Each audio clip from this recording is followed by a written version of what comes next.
Child artist के रूप में इंडस्ट्री में कदम रखने वाली अविका गौर किसी पहचान की मोहताज नहीं है। अविका अपनी एक्टिंग के साथ पर्सनल लाइफ को लेकर भी सुर्खियां बटोरती हैं। अविका जितनी टैलेंटेड है उतनी ही खूबसूरत भी है, लेकिन एक वक्त था जब वो खुद को शीशे में देखना भी पसंद नहीं करती थी।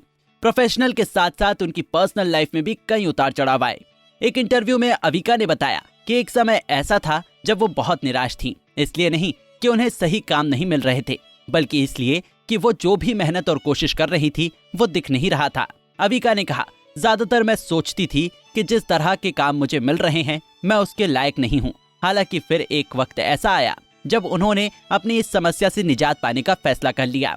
एक्ट्रेस ने बताया, मैंने इस पर बहुत काम किया और जब मैं पीछे मुड़कर देखती हूँ तो ऐसा लगता है कि जब मैं इस पर काबू पा सकती हूँ तो मैं जिंदगी में कुछ भी कर सकती हूँ। जब मैं लाइफ के बुरे दौर से गुजर रही थी तो मैंने खुद को रोने और रूठने के लिए पूरा समय दिया।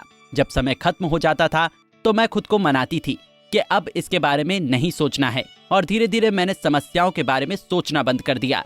गौरतलब है कि महज 12 साल की उम्र में वो आनंदी बनकर घर घर में छा गई थी। आज भी लोग अविका गौर को आनंदी के नाम से ही जानते हैं।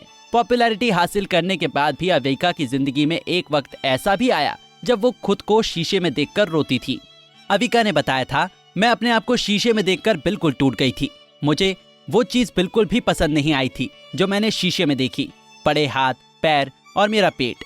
मैंने काफी लापरवाही की थी। अगर ये किसी बीमारी जैसे थायराइड या पीसीओडी की वजह से होता तो कोई बात नहीं थी, क्योंकि ये चीज मेरे कंट्रोल से बाहर होती। लेकिन ये सब मेरी वजह से हुआ क्योंकि मैं कुछ भी खा पी रही थी और बिल्कुल भी वर्कआउट नहीं कर रही थी। हमारी बॉडी अच्छा ट्रीटमेंट चाहती है, लेकिन मैंने इसकी बिल्कुल भी कद्र नहीं की।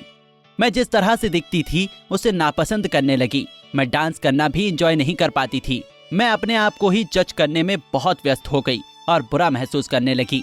मैं बाहरी लोगों को खुद को बुरा महसूस कराने में कोई कसर नहीं छोड़ी थी। ये सभी चीजें दिमाग में हमेशा दौड़ती रहती थी और मुझे इरिटेट महसूस कराती थी।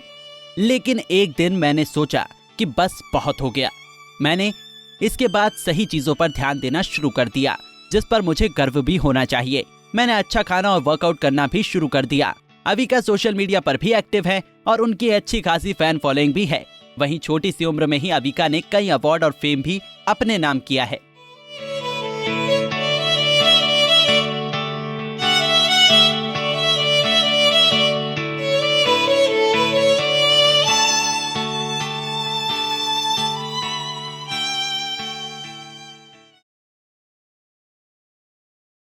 नारी से जुड़ी मोर अपडेट्स के लिए हमारे इंस्टाग्राम को फॉलो, फेसबुक को लाइक और यूट्यूब चैनल सब्सक्राइब करना ना भूलें।